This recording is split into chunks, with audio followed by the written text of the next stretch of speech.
What's up, guys? Episode 9. I mean, so close to that elusive 10. We got a banger for you today, so we're gonna jump right into it. Arguably one of the best human highlight reels of all time. CJK, Chris Johnson. Who are you repping? Ray Lewis. Guys, I want to say thank it. you to everybody who watches, subscribes, hits the notification button, comments, everything. We appreciate, love all you guys. CJ2K was a dog. If you guys bro. are not familiar with him, you will be at the end of this episode. My he God. was a legend. Speaking of legends, man, I got to give a shout out to Ray Lewis here. He's a legend too. A Baltimore, I'm sorry, a Baltimore legend, and we call him Ray Old Bay Lewis for Baltimore, man. He's all. This dude was born to be a Raven, right? He could have not gone to a better team. Dude, there is not a better team. I agree. His wars with the Steelers, I mean, everything. The Ravens-Steelers rivalry is up Even there. the with Bengals are pretty Packers. fun to watch, if you remember that. Well, not back in the day, no. Okay, no. No, when he played, I didn't know. They were down in like the basement with the I didn't know, the because I was Browns. thinking Carson Palmer, Ocho Cinco, Yeah. Hushmanzada. They had some Okay, dudes. they did have some good I players. didn't know. That's My fair. bad. That's fair. Man, let's hit it. Let me hear some CJ2K, bro. Okay, so do you know where he played his college ball? I do not off the top Came of my out head. of East Carolina, guys. Nice. We always say Hell this. yes. It's always these small schools that just ball out. Yes. He played from 04 to 07. He played 47 games total. He had 624 carries for 2,892 yards. Dude had 32 touchdowns in 3 seasons. Unreal. I mean, I don't know the number on that, but it's got to be what, close to 16? It's pretty high numbers. He was double-digit touchdowns every season. Yeah. He also had 42 total touchdowns, 10 receiving, and he averaged 4.8 yards per carry. I mean, dude was an animal. He was an automatic 5 yards almost every time he touched the ball. Yep. So I had to share that with you. His year-by-year breakdown, his 04 season as a freshman, all he did was rush for 561 yards and 5 tutties. As a freshman? Yeah, dude. Oh, my and he added goodness. another 32 catches for 236 and an additional 2. So 7 total touchdowns as a freshman.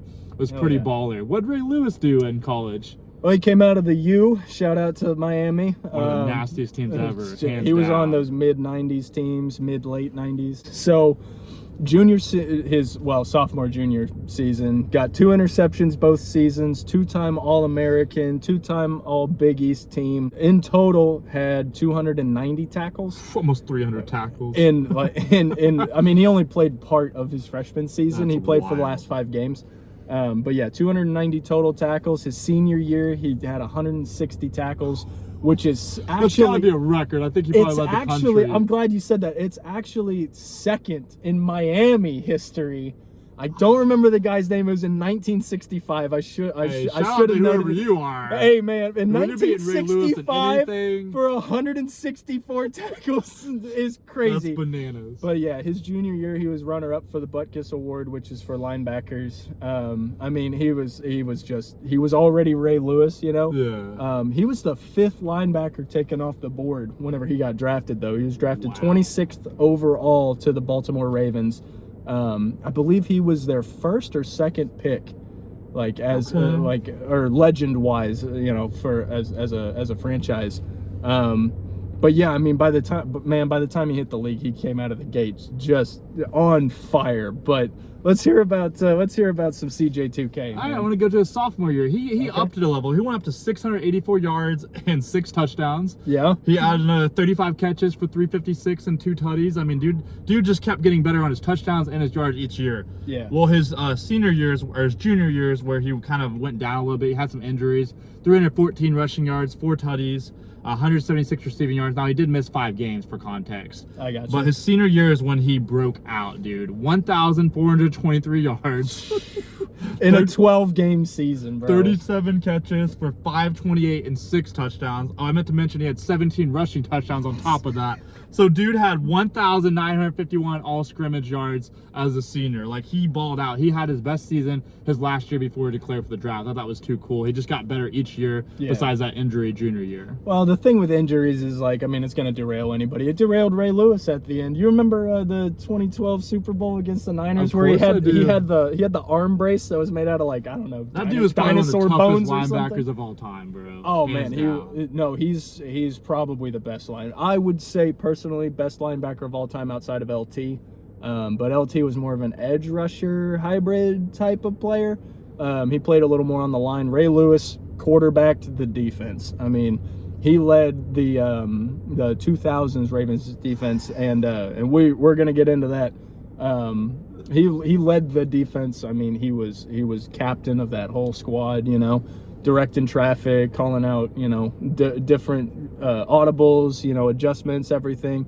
The guy's brain was like a computer out there. What did Chris Johnson do whenever he came to the league? I want to say one more thing about college. He finished top 3 all time in East Carolina rushing history. I don't know who all came out of there, but top 3 in any school is impressive. I don't care if you're D1, D2, or D3. That's impressive. Yeah. So, okay, that's what kind of hurts him is he didn't have a long NFL career. He only played from 2008 to 2017. Yeah. So 9 seasons. But we'll get into his best season here in a minute. Heck He better his be best prepared. season is up there, bro. I understand he's got Ray Lewis, but guys, I will be shocked if I don't get any votes for CJK. This dude was a human highlight reel. I remember his 2,000-yard season. Don't we all? Dude, I wanted a jersey so bad. I wasn't even a Titans fan. Crazy, man. So I wanted to go over his career stats. They're pretty good, man. All right. Played in 130 games, had 2,163 carries all time, 9,651 yards rushing, 55 rushing touchdowns, averaged 4.5 yards per carry.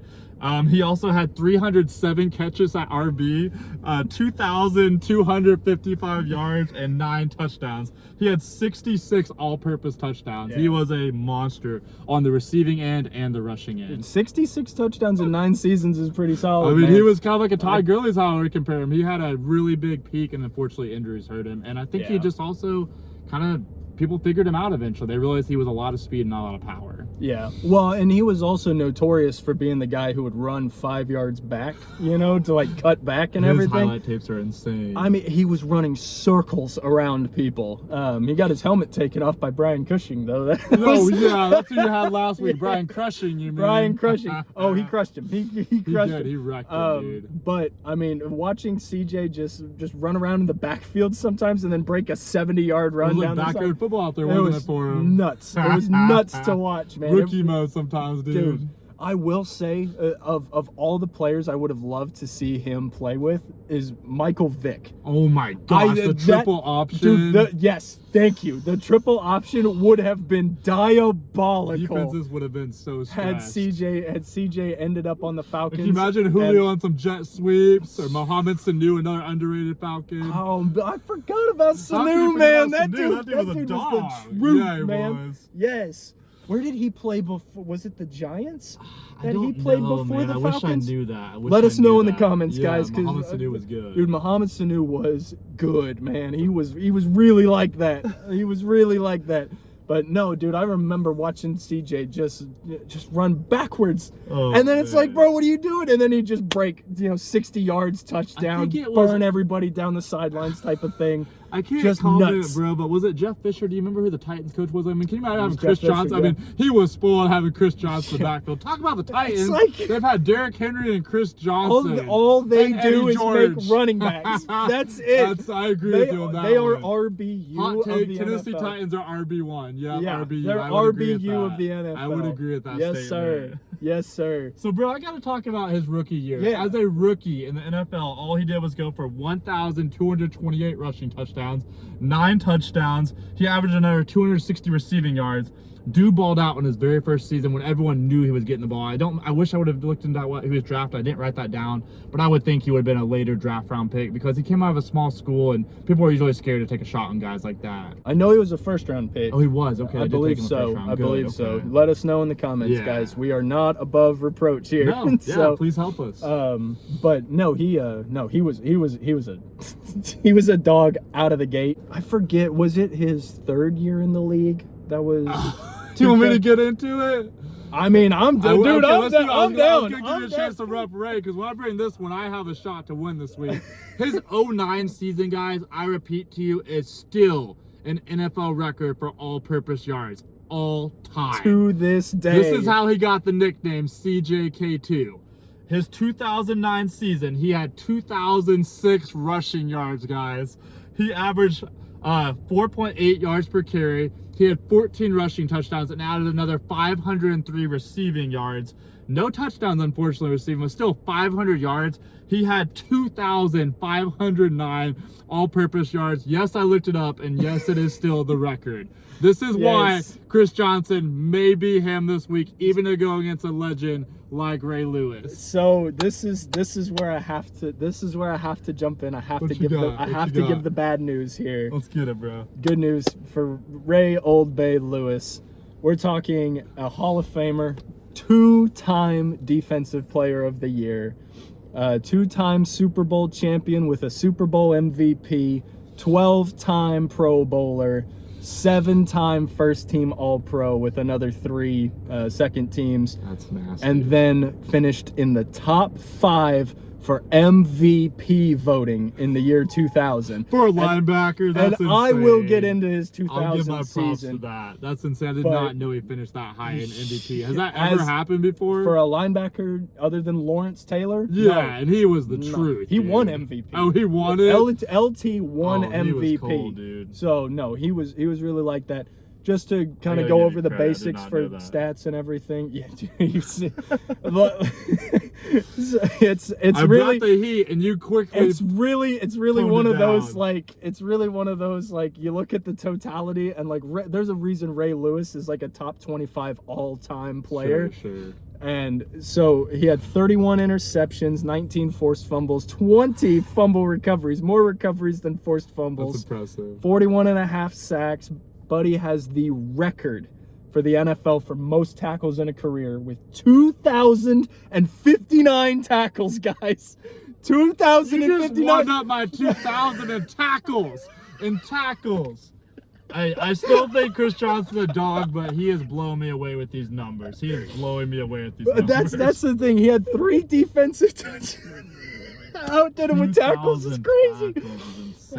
That's like a creative player, 99 overall. It really is. His instincts were on another level. Like I said, watching him process on the field, he had 99 tackles for loss, didn't quite get the elusive 100. 99 tackles for loss in his career, 96 pass deflections, and like I said, 2,059 total tackles, 1,568 solo, also an NFL record. He had almost 1,600 tackles by himself, which also means that over 80% of his tackles were alone. He was just tackling like a madman. He didn't need like a secondary person because he just smashing folks out there. That's impressive, especially with who the Ravens had too. So and he was then- the guy for a long time. Yeah, That's so impressive too. but no, they won in 2012 with all 3 of them, with Ray, okay. Ed, and Terrell Suggs. That was Joe Flacco. Shout out Joey Cool. Hey, Joe! Shout the out original to Joey original Cool. Joe Cool. Girls Yes, hard, sir. but Joe Flacco was like Yes, that. sir. And shout out to Snoopy for being Joe Cool too. Yes.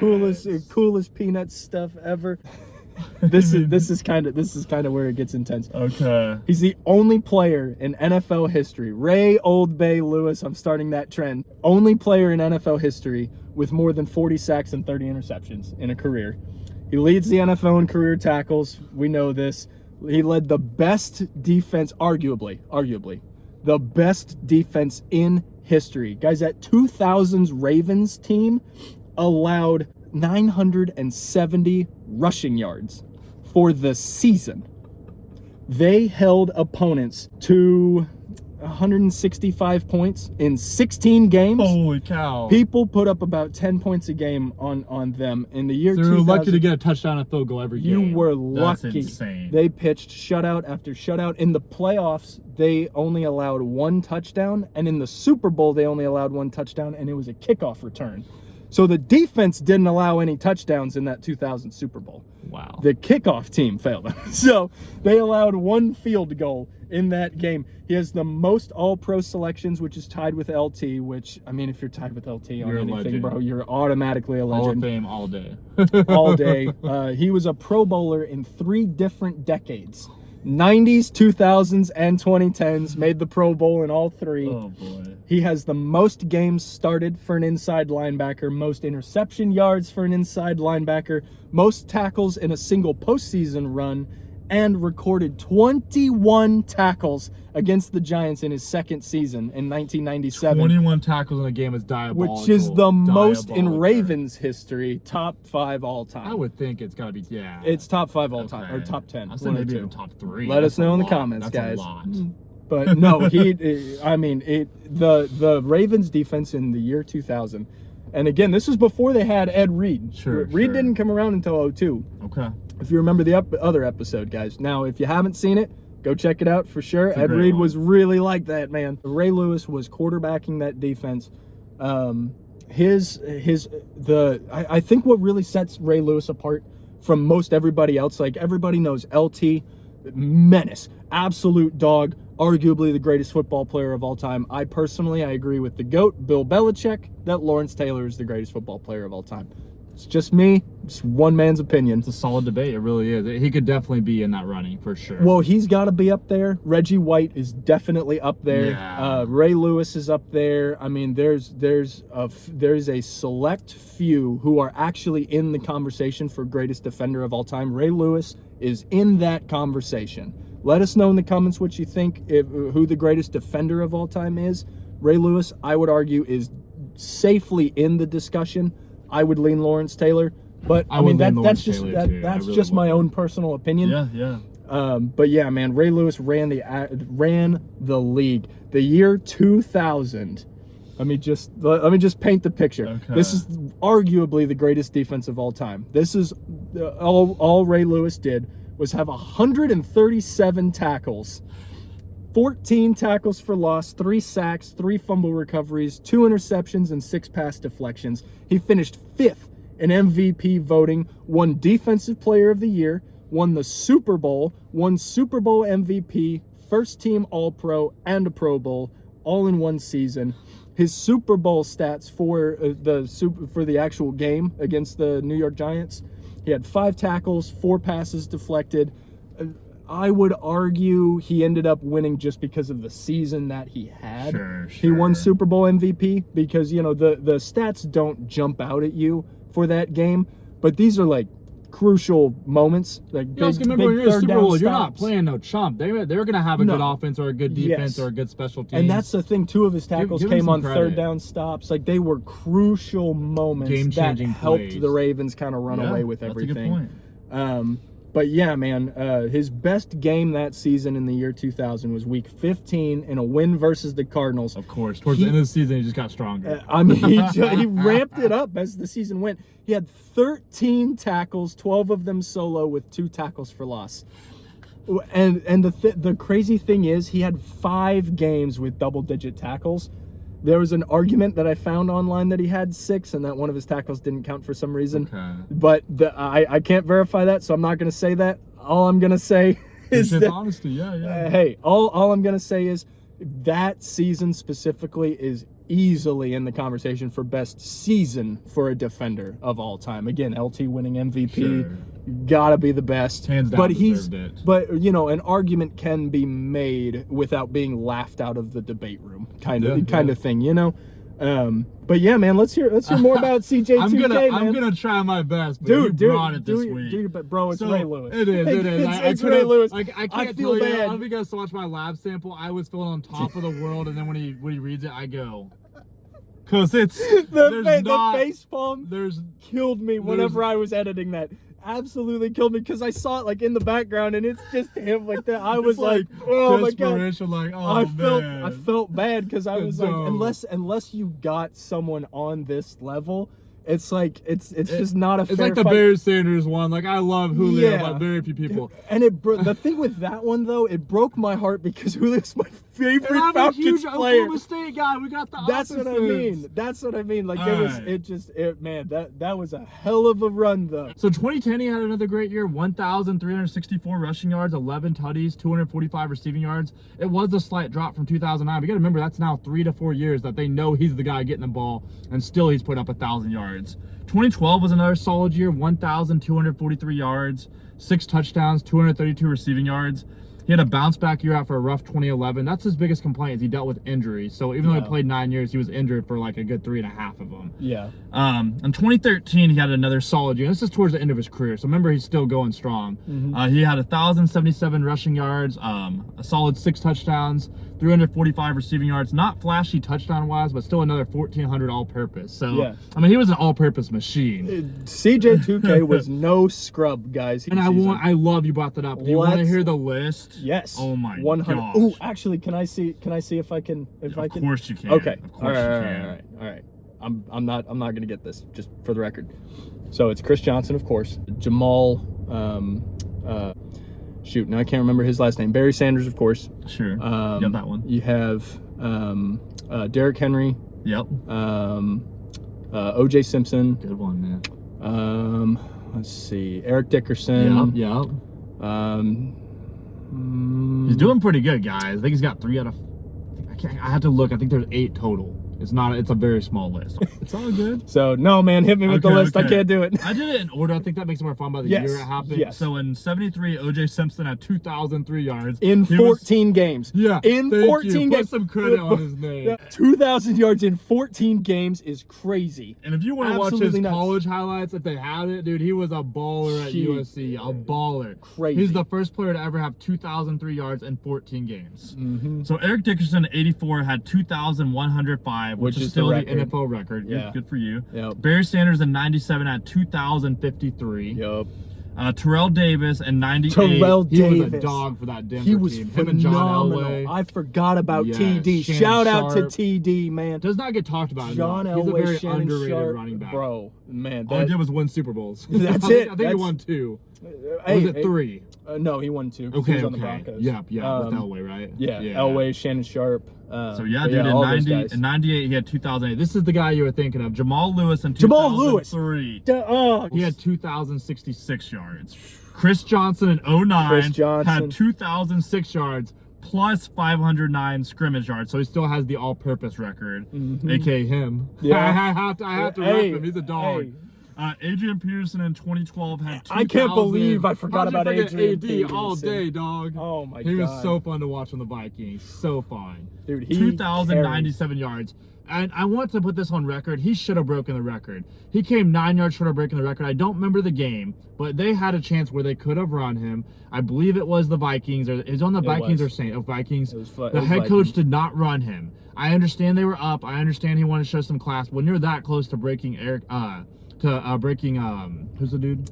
Eric Dickerson. Eric Dickerson's record. Let him have it, dude. He really should have broken the record. I want to put that on record. I just remembered another name. In 2020, Derrick Henry was the last one. Yep. He had 2,027 yards. An insane list. And then Saquon Barkley just did it. Oh, yeah. I can't believe I missed him. ago. Yeah, Saquon Barkley just broke it with the Eagles. Now, you could say, oh, he had Jalen Hurts. Oh, he had A.J. Brown. Oh, he had whoever. Jalen Hurts isn't a great passer, guys. He's a great runner, and he can take control of the offense, and he can have huge games, but he's more of an all-purpose quarterback than just a set back and throw 40 times a game. Jalen Hurts is like the combo guard of the NFL. Like, he can do both to an incredible extent, but he's not like top tier at mobility or passing.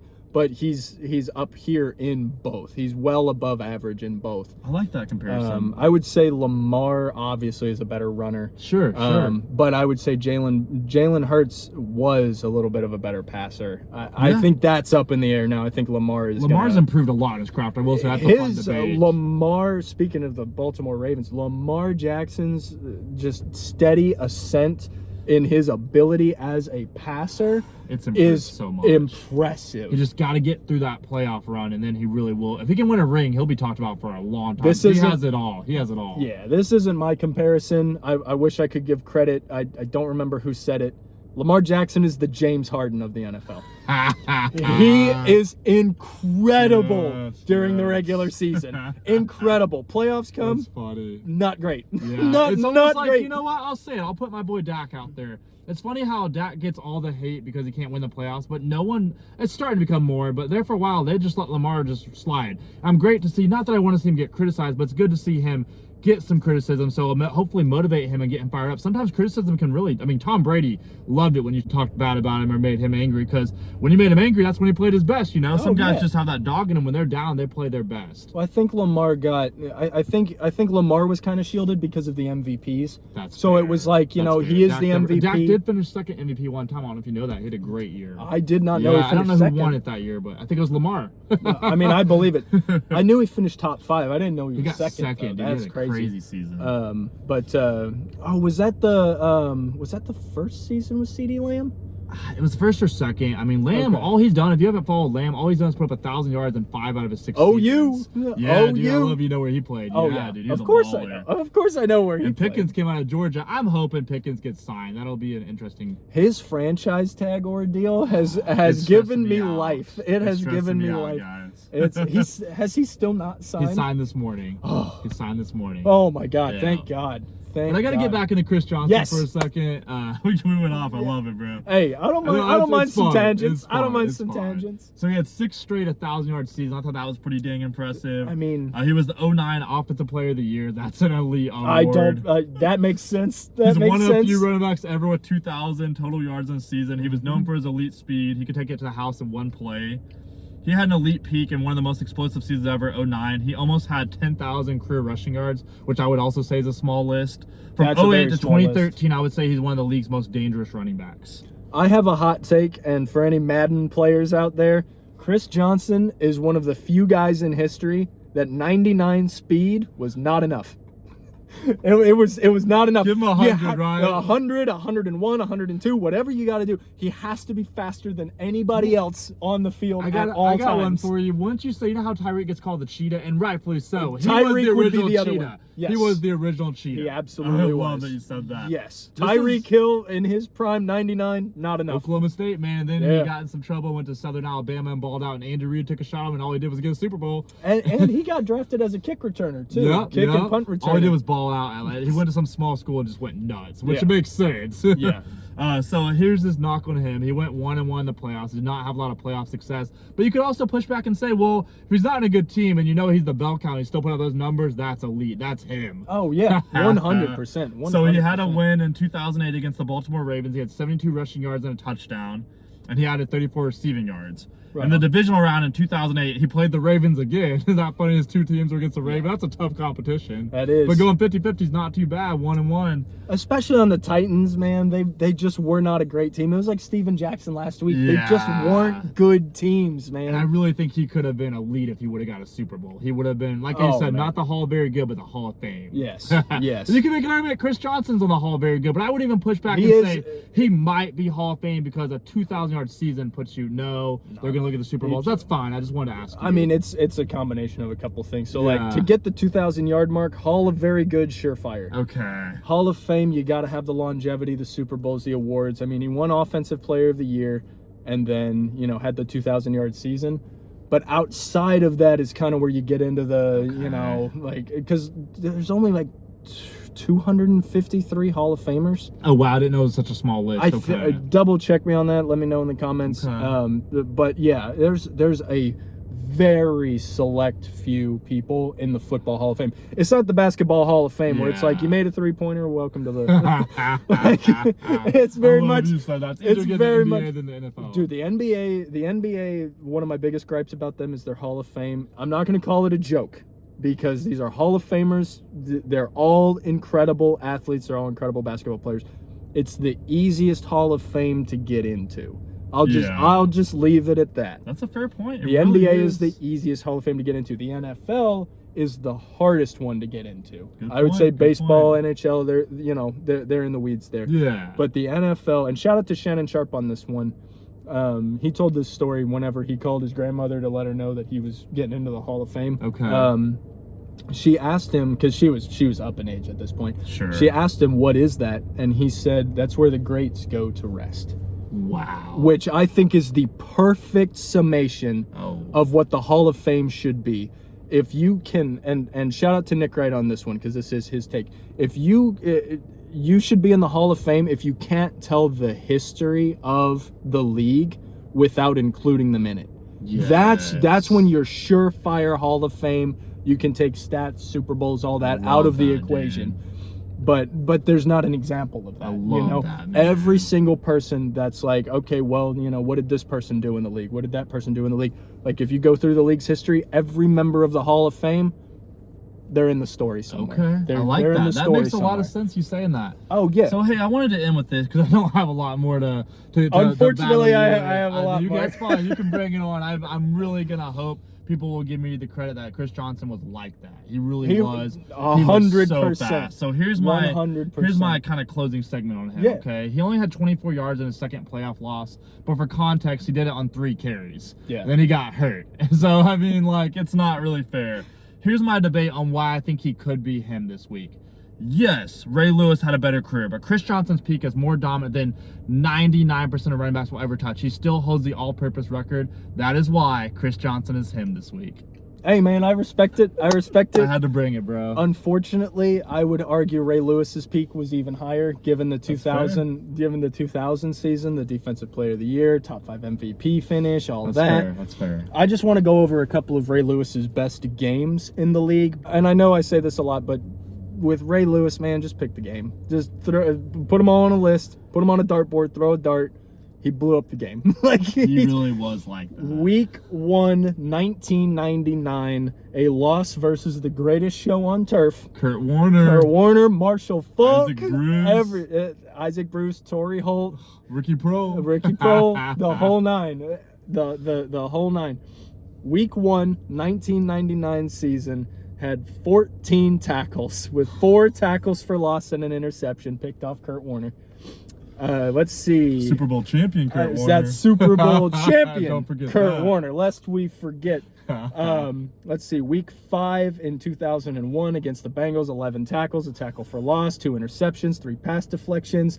1999, week 6, lost to the Titans, actually, in 1999. 13 tackles, 2 tackles for loss, and his only safety in his career. Wow. Ray Lewis got 1 safety, but That's week impressive. 6 versus the Titans in 1999. Week 7, towards the end of his career, 2010, Buffalo Bills, win in overtime. 15 tackles with 2 QB hits, 1 pass deflection, a forced fumble, and a fumble recovery with 1 fumble return yard. 1997, week 3 versus the Giants, record setter, 21 total tackles. That's insane. 14 of them were solo. It really is, at no point can you tell the story, especially of the Ravens franchise, obviously, but you can't tell the history of the NFL without including Ray Lewis. And all due respect to CJ2K, there's Hall of Very Good, there's Hall of Fame, and then there's one final, like if you think of the Hall of Fame like a nightclub, Yeah. you have like the people out in line out front waiting to get in, the current players. Mm-hmm. Then you have like the main area of the club, the dance floor, the bar, whatever. Yeah. And there's some folks in there. And then you go upstairs and there's this thing called VIP. He would be in The VIP for the Hall of Fame would be the top 25, 50 players, something like that. And he would be in that room. I'll give you all He that would credit. be at the table in the corner He'd where be all the sitting bosses there sit. next to Tom Brady and Lawrence Taylor. And he's- I agree with you. yes. I agree with you. That's the league that Ray Lewis is in. He is resting with the greats of his caliber. I would say top 25 player all time. And that, ladies and gentlemen, is why Ray Lewis this week is him. And I got to give some credit to my boy Ian. I'm so happy he got Ray Lewis. He repped him so hard. I will never, ever say a bad thing about him. He really is like that. I just got the worst matchup, but I do think I have a shot because when you really think about his 09 season, it is still an NFL record. That's just insane the peak to was think crazy. about. The peak was crazy. Absolutely. Ian, I got a game for you. I want to give my buddy Nick a shout out. He's a sports reporter, so this is so cool. Thank you for recommending this. This is called Higher or Lower. Higher or lower? Are you ready? What are the rules of this game? So I'm gonna give you like some numbers and stats. You have to tell me if the player did higher or lower. I'll read you a statement, okay? Okay, I'm down. Okay, bro. Reggie Bush had 6 rushing touchdowns as a rookie. Did Saquon have more or less? Bonus if you can guess how many. As a rookie? Oh, Saquon had more. I would say 12. You're close. He had 11 and it was higher. So you're 1 for 1. You're killing it, bro. You're killing it. Dak Prescott threw for 22 touchdowns his second year. Was Mahomes' second year touchdown higher or lower? Higher. Much higher. Way more. What's the number? I think that was his 50 touchdown season. You're on the money, dude. You're killing this game. 2 for 2. I dig it. I think- dig it. Odell Beckham's Jr.'s longest catch was 86 yards. Did Juju get more on his longest catch or less? Juju Smith-Schuster? Yes. Oh, that's tough because he was catching bombs from Mahomes. I think his is longer. I think I'm going to go higher on this one. You are killing this game. Do you, Right know, on. you know the number? Probably 90.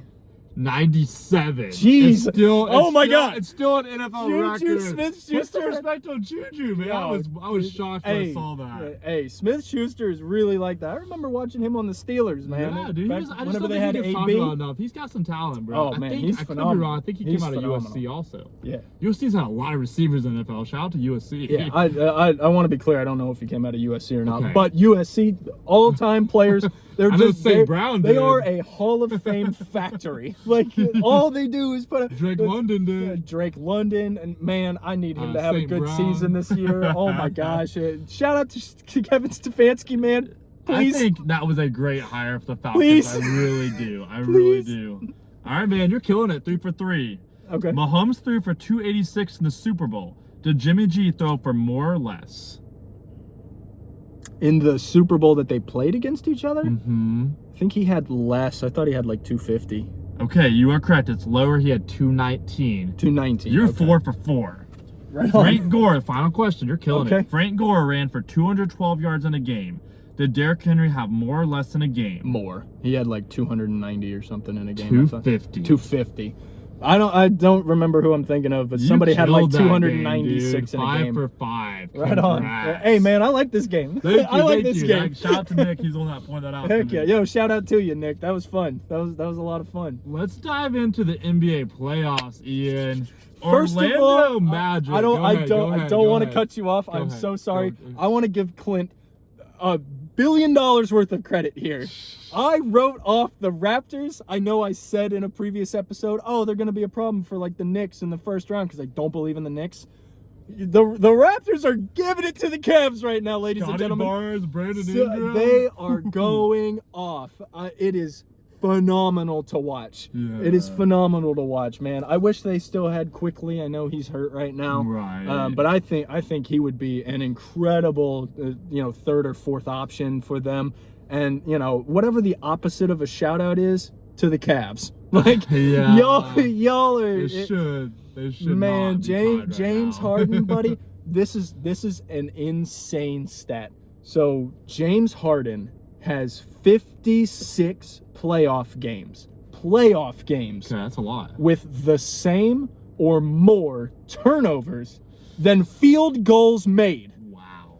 56 total playoff games where his turnover total equaled or outpaced the number of made field goals in a game for a guy that averaged at one point like 36 points a game or 34 he points was- a he game or was definitely a something. top Jordan did scorer. 36 points a game. Yeah, that makes sense. Yeah, he was balling with the Rockets for a while. I think he was the leading scorer in the NBA. Him and Chris Paul were incredible together. Yeah, good point. Watching them, and Clint. Shout out to Clint Capella, man. He's back on the Rockets now. Good name, huh? He got and the other got Clint played is off the now court. head coach for the Seahawks, bro. Clint's a good name. Yeah, Clint yeah, oh, Kubiak. yeah. Dude, so we gotta talk about the Magic. Thank you so much for Yes, the shout out, by the way. dude. That No, was big super shout cool. out, bro. You're killing it. Thank you, man. Killing I just had it, a bro. feeling that there was gonna be an upset in the first round. There always is. I went against my own thing. I was like, oh, they're gonna give somebody problems, but I had the Cavs going to the Eastern Conference Finals, and I was like, oh, they're not a problem. I Shocker. have to talk about the Orlando Magic, and I would Please love do. to get your. Please do, They man. are shutting down Cade Cunningham. I repeat to you, he has my 24 turnovers God. in 3 games. He's averaging 8 turnovers a game. I love Cade, and I'm a big Oklahoma State guy, but he is stressing out there because all they have is Tobias Harris. They don't have a third option. Jalen Duran's doing all he can, but they just He's and playing Duncan Robinson himself wasn't out of a shooting max great. contract right now. It's hard to watch right now for the Pistons. They really are. Man. Ian, I'll give Ian some credit. He nailed it. When you out physical, when you out rebound, they're not a great shooting team. They're not a good 3-point shooting team. Like Orlando Magic are bringing it to them. Franz Wagner's balling. Wendell Carter's getting rebounds. Dude, Desmond Bane is a killer. Desmond that guy's Bane, cold-blooded. Guess how many first-round picks the Magic traded for Desmond Bane last offseason? I guess, man. Let's go with 4. 5. 5. Okay, so they knew his 5 talent. first-round Wasn't picks. he with John Morant? Yeah, Or in Grizzlies? Memphis. Yeah, Yep. yeah, dude. He's a Yep. killer. Oh, yes. You want to guess who the second leading playmaker is as far as assists go for the Detroit Pistons right now? I do. Who do you think? Of the whole Pistons team, who has the second most assists so far behind Cade? Because Cade's far and away. Let's go with Duncan Robinson. Nailed it! Nailed it! Duncan Robinson. Mr. Spot-Up shooter in Miami, Duncan Robinson. Mr. Can't tween to save his life, Duncan Robinson. Oh that was rude. I'm sorry, man. You're incredible. You're an NBA athlete. You're an NBA athlete, great, bro. but I'm you should sorry. not be their I'm second sorry. leading I'm talking smack, assister. bro. But no, I think it's an indictment on the Pistons. It is. Not It Duncan is. Robinson, my man. I'm sorry. They need a third option or second option. They really They do. need to get, and this is the hottest take that I may have had so far. Kawhi Leonard is going to the Detroit Pistons. Ooh, I like it. They need Free scoring. agency, They need scoring. yup. I like it. Yeah, they need something, man. Ian, my favorite series to watch this year has been the Timberwolves and the Nuggets. They played the most all time, and Joker knew he was going home. All he did was drop a cool triple-double. I mean, I understand Edwards is out. I understand DiVincenzo's out. But the AO dropped 43 not too long ago. Give him some credit. Timberwolves Shout have out weapons. to Dosunmu, man. Jaden McDaniels is balling. Like, Timberwolves don't have. Bro. They got a lot of weapons, but Nuggets brought it last week. Murray had a Yeah. great game. Jokic had the triple-double. What do you think of this series? I think that this series is so pivotal for the Denver Nuggets, especially Jokic, as far as his all-time standing would go. If he loses in the first round to a team that doesn't have their starting backcourt, that's That tough, looks bad, buddy. That's doesn't tough it? with That looks two bad. Fs, my man. Like, because I mean, Edwards really is like that. And like I said, like I hated The he got hurt, but Timberwolves are DiVincenzo incredible. was balling. no, He was DiVincenzo, balling. and dude, you called it. I Thank think he you. would have had a great series had he not gotten hurt. Such a Speedy bummer. recovery, my man. Yeah, wish you all Nobody the wants best. anybody to get hurt. But no, Anthony Edwards going down, DiVincenzo going down in the same game, and they still lost. They're down 3-1. Now they're down 3-2 because they won the other night. But no, man, if they lose to the Timberwolves and they don't have Anthony Edwards or Dante, That's gonna be crazy. that's a hard thing to justify for Jokic as far as like his historical all-time standing. Yeah. I would say he he's will already always be a champion, which is cool. 100%. Can't take that away from him. But his playoff runs since that championship, and that's kind of where I'm going with this. Yeah. So the year after they won the championship, they lost to the Timberwolves in round 2. That's I right. believe. I forgot about that. And then last year they lost in 7 in round 2 to the Thunder, which no shame in that. Sorry guys. Defending champion, bro. Sorry guys. If they go out in the first round to a team without their starting backcourt, now we're getting into how great is he? You know, he's got a Yeah. championship, 3-time MVP, Pantheon great. You can't take that away from him. But whenever you start getting into these top 20, top 15 discussions, you're going to start running into some problems because guys like Dr. J or Steph Curry, Shaquille O'Neal, or, Isaiah Thomas, Moses Malone, any of those guys, Yeah. you're really going to start nitpicking as far as like an all-time status. And man, if he loses, I want the Nuggets to win because I have them in the Western Conference Finals. So That's for my fair. I own love bracket, Jokic, dude. I really for my do. own bracket, I want them to win. But that's selfish as far as like all-timers go. Shout out to Rudy Gobert. Oh, dude, he's for putting the clamps shutting on him. him down. He I has love that you said Jokic that. so uncomfortable right now. Yeah. Man, and I've talked so much crap about Rudy Gobert over the years. I And don't know he's what it bringing is, it. All man. he does is get defensive you're very players. hateable. I'm sorry. I'm sorry, man. But Whether you like him or not, you respect his game. Is what you're four-time saying. DPOY, surefire Hall of Famer. Like, no, I mean he's got He's up all the there, hardware. He yeah. has all the accolades and stuff. And man, him and D Mitch at in the Utah Jazz, man, they were nice during the regular season.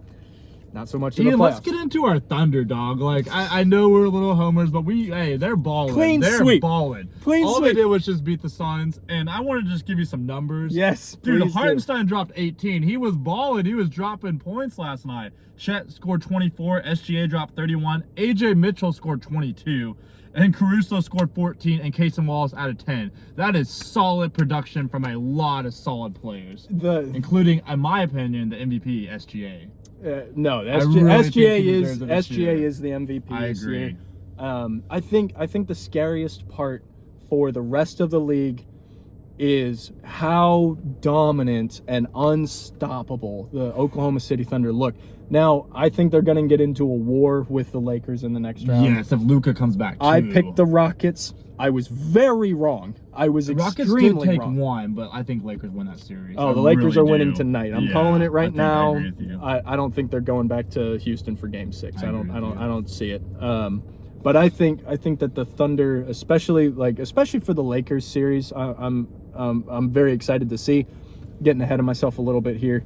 I think that the Thunder being so looking aesthetically like eye test kind of thing, to look so unstoppable, and there really isn't any shutting down Shai Gilgeous-Alexander. But on the off chance you do, Other guys we've can got step up. 8 more I guys don't think that can anyone go had for Hartenstein 20 dropping plus. 18. That was awesome. I was so happy because he's always getting Man. rebounds and always making the passing. But Yep. to see him score double digits was so cool. I love Hartenstein. No, man, hot take. Hartenstein was the key component to last year's championship. I don't think that's a hot take at all. I will give you that all day. I think a lot of people are so against we're paying him too much. If you watch him, all he does is rebound, pass, and score when he's asked He's to. he is a solid rim protector. Yeah. But it's his court vision that really sets him apart. Watching him just Great no passer. look behind the Oh back, my gosh. on a driving kick, or somebody cuts to the basket and he just no look, no nothing. Yeah. Hartenstein is the truth. He is, dude.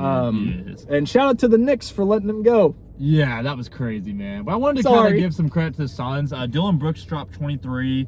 Booker had 24. Gillespie scored 20. Green dropped 23. And Grayson Allen had 12. If you watch that game, the Suns were in that for a while. Oh, This yeah. is what I love about the Thunder. They can play from behind. There was times where the Suns are making an 11-0 run. I love our coach because he doesn't get stressed out. He's like, hey, we've been here before, boys. Let's do it. Our defense is so good that when we're not scoring, we can still shut people down. That was a nice win. And also, I want to point out 12-0 in the first round, guys. 12-0. Last 3 seasons, the Thunder have not lost a game in the first round. I saw a stat. I think it was this morning actually. Yeah. It's 17 of the last 25 champions have exited the first round 4-0 or 4-1. They either swept or gentlemen swept. The other ones, some of them go 7 games, and that's for future champions and everything. The path to the finals for us really is completely pivotal on one, Luka and Austin Reeves. Agreed. Because don't get me wrong, I love the Thunder. I'm not a Lakers person. I've never really been a Luka guy. He's incredible. Yeah. I've never really been a Luka guy. I was sad to see him leave Dallas. I thought it was a great place. No. Yeah. That was a bummer. What was the general manager's name? Now I can't even remember. Nico, he got fired, Nico dude. Harrison. You, my friend, have the modern day Babe Ruth trade. People are going to look back and be like, oh, well, Luka was great. What did they trade him for? Anthony Davis. Well, how many picks? You got next to nothing for him. I will say it was crazy. They traded Anthony Davis. They got Flag the Rookie of the Year. Flag is like that, dude. He's clean. Flag's going to be incredible. Oh my gosh. But no, the Thunder as a whole, I think again, I'm sticking with my pick. Thunder all the way, back to back. I really do. But the Lakers series is going to come down to Austin Reeves, Luka, and LeBron. Agreed. And this is my hot take for that series, though. I will say, I think that series specifically is going to pivot on Chet and Hartenstein torturing DeAndre Ayton. Oh, 100%. Because DeAndre Ayton right now, shout out to you, man. You were nothing burger all season. And then you just stepped it up against the Rockets. Now, I don't know if that's because they don't have any rim protection, so it's easy for him. That's fair. I mean, there's a lot of different factors here. He very well could have just, playoff time and then flipped the switch. Yeah, I don't know.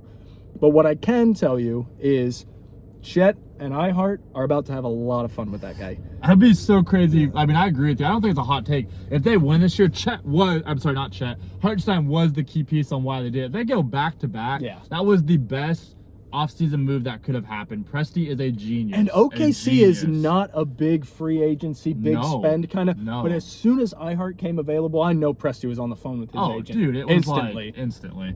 I want to talk about the Celtics series. This has been a fun one. How about the Sixers, bro? Oh my God. All Maxey did was drop 25, and Joel Embiid came back and dropped 33. And they are now up 3-2 over, I repeat, to a champion Celtics team. This is a big series. The Sixers could take this. What do you think? I still have the Celtics. Okay, The thing with the Sixers are playing Celtics, good, and this is kind of a PSA to the NBA. Okay. As a Thunder fan, I hear a lot, just around town, on the internet, whatever. I hear and see a lot that the Thunder are unwatchable, that they are a boring style of basketball.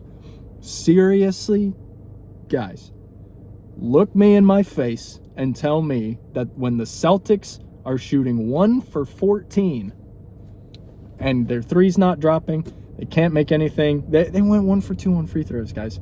Tell me that the Celtics are more watchable on their worst day than the Thunder on their worst day. Seriously. Yeah. Because if it's just going to be brick after brick after turnover after brick, like it's an unsustainable visual, because whenever the shots are falling, Celtics far and away one of the most fun teams to watch. Hands down. Hands down. But whenever they start missing and they get into these slumps, it's borderline unwatchable. It makes you like almost throw up in your mouth, because you're like, you guys are some of the best 400 players in the world, and you can't make a shot. Come on. Like, but shout out to VJ Edgecombe, shout out to Tyrese Maxey, and shout out to Paul George, man. I know I went into you last week just on some Thunder 14, stuff. He scored some. He got double digits. His defense has been so solid. Yeah, he's scoring and playing good defense. Yes, he's really doing the two-way game, which is for the record, OG Paul George, pre-injury Indiana Pacers. Love those series against LeBron, whenever Paul George was on the Pacers. Oh my God, I love Lance Stevenson. Those Pacers teams are fun to watch. I'll never forget Lance Stevenson blowing in the ear of LeBron. That is one of the coldest pitchers to this day. I know Paul George was furious with him, because he's like, dude, don't upset him. Why would you upset LeBron? Why would you do this to me? Why aren't you blowing in Mike Miller's ear? Why is it LeBron? But the fact that Paul George could almost go toe to toe with LeBron, like just trading punches, trading blows, doing all that, like. I mean, original Paul George pre-injury. I mean, he's still very good. He's getting up there in age, but I mean, shout out to Ian. you, my man. Mad respect to Ian for saying, hey, we see you, Paul George. When you play great, we give you credit. I give you credit for saying that. And shout out to Joel Embiid too. I'm sorry about your emergency appendectomy, my man. I'm glad you're doing better, because man, 33 points. I was just watching the game. I wish I knew the technical terms for all this. I'm a hoop head, but I didn't play basketball like that, so I don't know. I don't really know how to describe this. But just watching Joel Embiid help on the defensive end whenever guys get a little close to the basket, he goes to stop them, like kind of rim protect. But the 76ers are rotating whoever the original defender was immediately. And it gives Joel Embiid space to get back to the rim if there's a quick pass, quick bounce pass, whatever. And I think they're doing a fantastic job of reintegrating Joel Embiid right now. I love it, dude. Because, man, that first game back, bro, he was not good. Oh, my gosh. So last night, man, I thought they were cooked. Yeah. And then watching that disaster piece in the fourth quarter for the Celtics, I give the 76ers a puncher's chance. Yeah. Puncher's chance. It's like a Buster Douglas, let's say. Okay, I know. I've heard the name. Knocked out Mike Tyson at his apex, and then did nothing the rest of his career. Wow. But no, I give them a Buster Douglas style chance, where the Celtics just fall into one of those slumps at the worst possible time again. Because the other thing is, man, if the Celtics are shooting poorly at the beginning of the game and they can correct the ship, it demoralizes their opponents, they can still make it back. You go cold in the fourth quarter, I don't care how big the lead is, it's the NBA three-point era, you're not safe. You're not safe, and the 76ers proved it. So, man, I'm with it. Let's talk about this Hawks and Knicks series. No. I was hoping you forgot about this one. I have to talk about it all. McCollum had a rough game. No. The Hawks just struggled last night. They did not look like they were motivated. Man. And then Jalen Brunson dropped 39. I'm sorry, Brunson had 39. Cooked. And Towns, listen, he got 16 and 14 boards. He was physical.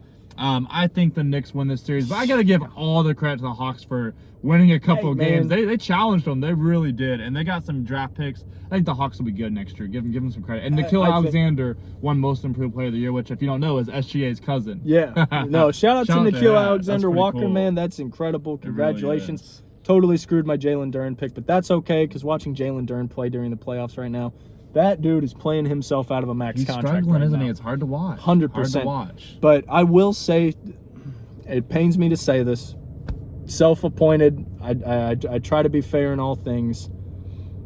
The Knicks have figured out the Atlanta Hawks. Yeah. And right. Jalen Brunson is cooking now. He's one of those guys, whenever he heats up and gets going, you can't really stop him. So you just have to try and knock him off balance early on, and hope that it carries. They've gone to Karl Anthony Towns. Karl Anthony Towns has really unlocked this offense. I talked a bunch of crap about you, my man. So shout out to you for stepping it up. Shout out to Mike Brown for making the adjustments and everything. Yeah, great coach. Shout out to Josh Hart, man.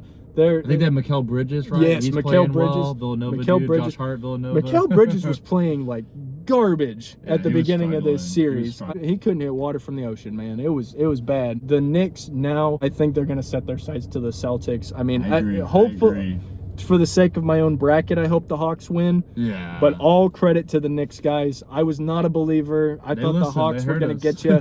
It does not look like that right now. I stand by my pick, 10 toes down until the bitter end. But the Atlanta Hawks, man, they just don't seem to have the firepower. And watching Jalen Brunson cook Nickeil Alexander-Walker and CJ McCollum. He was balling last night. Dyson Daniels. Was on fire. That was hard to watch someone rooting for the Atlanta Hawks. That was hard to watch. It was not a fun game. It was a blowout. No, man. And, like I said, it almost physically hurts me. But shout out to you, Knicks, man.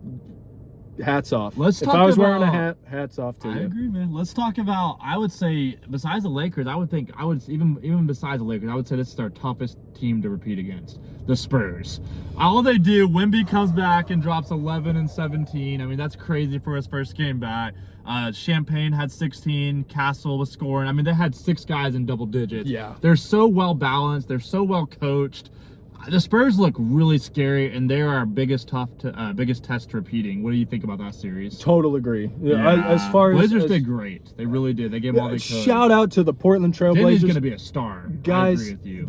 The Portland Trailblazers head coach got arrested after the first game or before the first game. Wow. Yeah, Chauncey Billups. That's their coach. Wow, I'm not going to go into that. it. It's off the court stuff. Yeah. We don't do gossip here. So if you're not aware, Google it. Wow. But he got arrested, indicted. I'm not sure if he got indicted. Scratch that. But he got arrested, taken in, questioning, all that. He hasn't been back. So they lost their coach game 1 of this season. Nobody expected anything from the Portland Trailblazers. Shout out to Drew Holiday. Shout out to Scoot Henderson. Yes, Denny. And biggest shout out to Denny. Bro, he's cool, phenomenal. He's only going to get better. Oh, yeah. And I like that. If you watch him, he's tough, too. Like, he'll get in an argument with you. Like, he's going to stand up for his players, which I love. He's got that dog in him. He's got that grit and that toughness. You can tell that the competitive fire is there. And Denny Avdia is going places 100%. Spurs... credit where it's due, man. Y'all look scary. Y'all look scary. Victor Wembanyama rightfully deserved unanimous defensive player of the year, rightfully so. No question. But shout out to Stephon Castle. Shout out to Champagne played well last night. Oh my gosh! Shout Luke out to Cornette. I know I keep talking about Luke Cornette is playing great. He really is. Hey, old man Cornette. Hey, but De'Aaron Fox, you're playing phenomenal right now.